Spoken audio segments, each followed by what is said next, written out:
Dapat nang matigil ang abuso at kasakiman sa gobyerno. Yan ang malamang pahayag ni Pangulong Bongbong Marcos sa gitna ng umiinit na investigasyon sa flood control projects.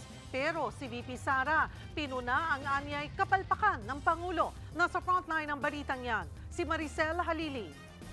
The unscrupulous abuse of power and greed must come to an end. Our people are exhausted. They are disappointed. They are angry.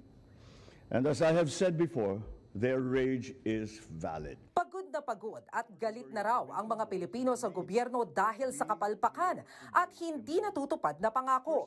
Yan ang binigyang diin ni Pangulong Bongbong Marcos sa talumpati niya sa harap ng mga bise-gobernador. Ayon kay PBBM, makatwira naman ang galit ng publiko. Kaya ang utos niya sa mga lokal na opisyal, ibalik ang tiwala ng taong bayan. Nauna nang binanata ni Vice President Sara Duterte ang umano'y unstable na administrasyong Marcos. Our institutions are clearly abused. They are used for personal gain.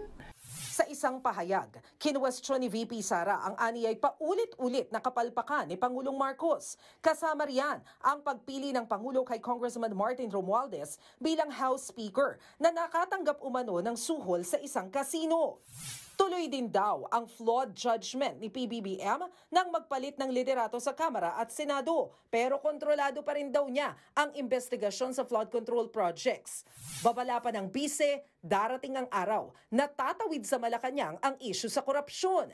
Pero hindi nagustuhan ng palasyo ang mga biradang ito ni VP Sara. Ang tangi lamang po yatang niyang alam ay sirain ang Pangulong Marcos Jr. So wag niya pong ipahid kung ano man ang nangyari noong nakaraang panahon at ng administrasyon sa Pangulo na ngayon na siya mismo nagpapaimbestiga na maanumalyang flood control projects.